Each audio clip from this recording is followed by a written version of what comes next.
ГСП онлайн. Городские новости сейчас. Пятница, 14:00.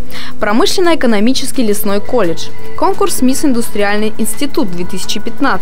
Участие принимает 7 девушек из 3 среднеспециальных образовательных учреждений. Возраст красавиц разный. Наравне с третьекурсницами участвуют и студентки первого года.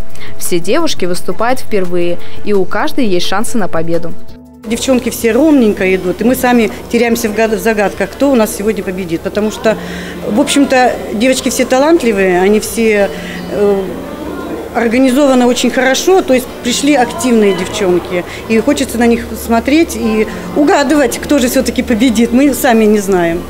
Между выступлениями музыкальная пауза. Студенты и преподаватели исполняют песни, посвященные наступающему 8 марта. В нелегкой борьбе девушкам предстоит пройти 5 разных конкурсов.